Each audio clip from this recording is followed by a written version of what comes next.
প্রকাশকের কথা। ইসলামের অন্যতম বুনিয়াদী ধারণা তাওয়াক্কুল।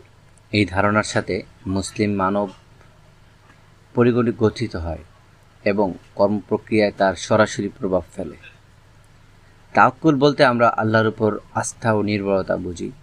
আমাদের জীবনের ব্যাপারে আল্লাহর সিদ্ধান্তসমূহকে মেনে নিয়ে অব্যাহতভাবে কর্মপ্রচেষ্টা চালিয়ে যাওয়াই তাওয়াক্কুল, যা জীবন সংগ্রামের চ্যালেঞ্জের অতিরিক্ত ও দৃষ্ট লক্ষ্যে পৌঁছার অন্যতম মহাঔষধ। পৃথিবীতে মুসলমানরাই কেবল এমন এক জাতি যারা শ্রম ও প্রচেষ্টার সাথে একটা আধ্যাত্মিক স্পিরিট নিয়ে পথ চলে।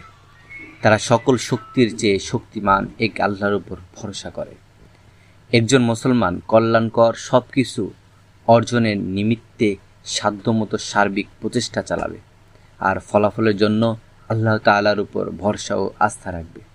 বিশ্বাস রাখবে আল্লাহ যা লিখে রেখেছেন ফলাফল তাই হবে, আর তাতেই রয়েছে চূড়ান্ত বিচার, কল্যাণ।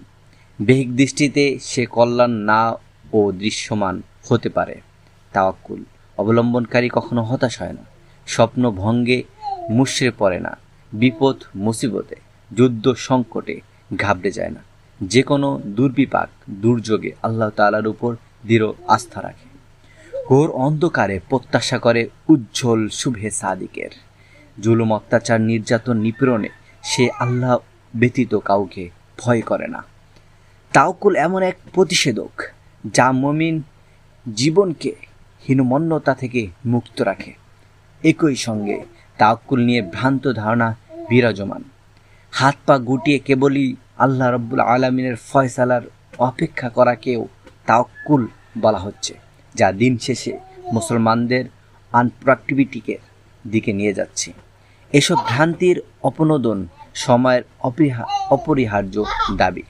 বর্তমান দুনিয়ার অন্যতম শ্রেষ্ঠ ইসলামী চিন্তাবিদ ইউসুফ আল কারজাবির লেখা আত-তাওয়াক্কুল গ্রন্থের অনুবাদ করেছেন তরুণ অনুবাদক জনাব মহিউদ্দিন কাসেমি।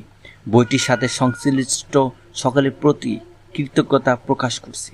আল্লাহ রাব্বুল আলামিনের উপর ভরসা রেখে আমরা ক্লান্তিহীন প্রচেষ্টা চালিয়ে যাব ইনশাআল্লাহ। নূর মোহাম্মদ আবু তাহের, বাংলা বাজার, ঢাকা, 5 ডিসেম্বর 2020।